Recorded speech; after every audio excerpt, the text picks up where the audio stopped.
Before I begin, I obtained this game from a key from the developer after reaching out to him via email. Keep that in mind for any possible bias as I go forward in this review. Will Fight for Food, super actual sellout on the surface seems to have a good mix of ideas. The idea of a brawler in which you can talk your way out of situations and having one wrong word or phrase starting a fight, well, it was the reason that drew me to the game and to take a look at it, along with a pretty clever trailer. But the game never lives up to that, and fails to deliver in terms of execution for me, as the writing falls flat with me on several levels. While it has a moment here or there, the problem that it has is simple, the lack of substance in the product. And while I do admire the effort, the game doesn't ring well for me, and the question is, will it ring well for you? The plot is where we start things off, as you are in a world where wrestling is, well, pretty damn important. You are the WFF champion, and despite the fact that we all know wrestling is serious business and is totally not fake, it's still fun to watch, by the way. But in this world, you are destined to lose your championship to a new up-and-comer, Karate Kim. But before that, something goes off script and chaos erupts. After that, and after some years, you come back and it's time to deal with everything that has gone down during this time. The plot seemingly starts off with an opening that would be worth something, however you'll find out soon enough that not is all what it seems. You move throughout the city and see your former wrestling mates, and what they are doing now, and have to interact with them in various ways. Needless to say, people have moved on despite their wrestling pasts, and honestly, the characters, while seemingly diverse at the start, don't do a great job in terms of standing out. Sure, they are different, and have a trait or two here and there to define them, but in the end, they're just sort of there. Now, what the draw here in terms of a unique feature for the game is the conversation system. When running into a situation that could possibly be solved with violence, remember kids, violence is not always the answer. Sometimes there exist conversation options for you to choose from.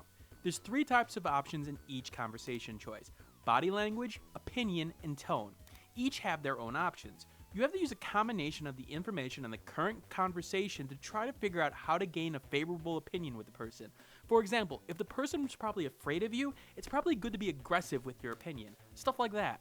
Now, this does work to some extent, although some parts aren't necessarily clear on what the best course of action is, so there will be some trial and error involved. Now, some of the problem in my mind comes with the choices themselves. While the body language choices felt reasonable to understand what kind of choices to use, the agree and disagree option was a little bit strange. Am I agreeing with what they're saying? Disagreeing? Is it that binary? That caused a bit of confusion early on, especially with the fact that it wasn't necessarily prevalent exactly of what they were agreeing with. Was I agreeing with the question itself or what they said beforehand? And it's the third set of options that also makes it a little bit difficult. It's hard to portray the times that sarcasm would be used, for example, and so if we're going something like deadpan, yeah, that's a bit hard to choose. Sometimes it really felt a bit random.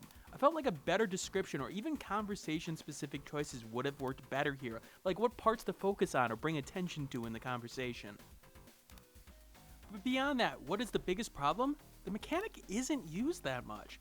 Maybe in contrast to the rest of the game in terms of ratio it was, but some more side missions would have made a lot of sense to really flush out where this mechanic could have gone.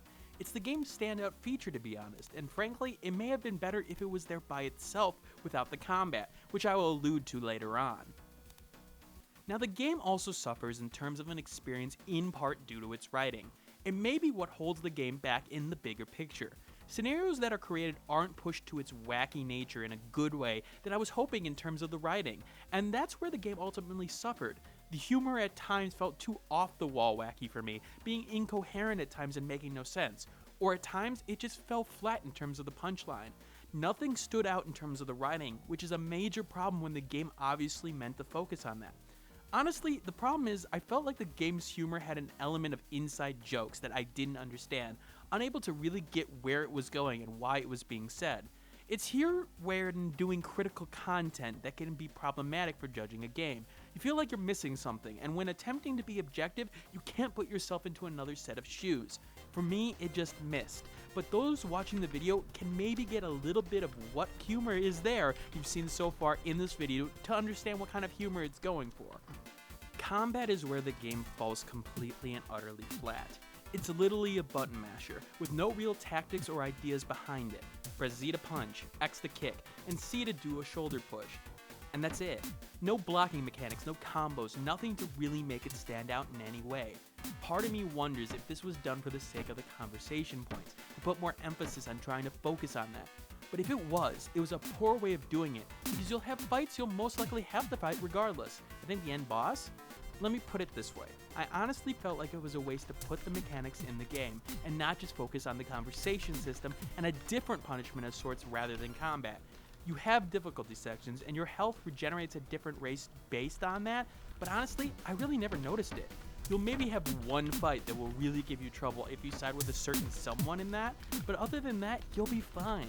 The combat in essence felt tacked on and felt as flat could get. The art and music don't do anything here to stand out either. Not to say that they are necessarily bad, but they don't necessarily do the job either in terms of standing out. It's not something I would expect for a cheaper title though, so I could at least say it isn't necessarily ugly. Competent is the word that I would use to describe it here in terms of the artwork. The music though, it gets old rather quickly. It's one of those games that it would have done a lot to do voice acting as well rather than music, due to the possible inflection and emotion that could have been added to what characters were saying. This was a bad design choice in terms of not having it. But regardless, it's just the music in the end that doesn't do the job that helps save the game. And let's talk about what may be the biggest issue the game has, its length. You've got a couple of parts of the town to explore, but ultimately none of them really feel unique enough. The thing is that I was able to beat the game in pretty much under an hour. Now, while talking to everyone and doing everything may make it longer, I do question that though. That's the thing, I didn't find a lot of content around. There were some arcades to look at, some, people to talk to, but there wasn't a lot of that. The fact of the matter is that there's really not a lot of content here, and that's a problem considering that the title seemingly sells for $6, at least one based on their webpage. Sometimes content can be shorter if the content follows it up with wonderful writing or truly a unique experience, but here it never hit that level. There is a shining light here with the fact that the main menu apparently has mods listed, which suggest mod support now or in the future, and with that, there may be some room to really improve. But sadly, I have to base my opinion on what's available right now. Honestly, that's the problem in the end with Will Fight for Food. Now, length is a problem, but even what is available seems like it's not truly taken to the next level that's satisfactory for what the game is doing. It feels like the game's mechanics should have been more fleshed out, more content added to them, but instead this is the result. It's a game that I sadly have trouble recommending. Again, like any reviewer critique of mine, I would urge you to look at other reviews to get more than my opinion on the topic, as different perspectives could yield different results, even when attempting to be as objective as possible, especially in a game like this where humor and what exactly the story has to say is a huge part of it. If it doesn't vibe with you, then it's obviously not going to be for you, and for me, it didn't vibe with me. But when it comes down to it, in my opinion, I have to pass on the game. Thanks for watching, and I will see you guys later. Hey, thanks for watching. If you have a chance, leave some feedback and comments below. If you liked the video, hit that like button. And if you want more content like this, hit that subscribe button. This is Dragnix signing off, hoping that gaming brings as much fun to you as it does for me.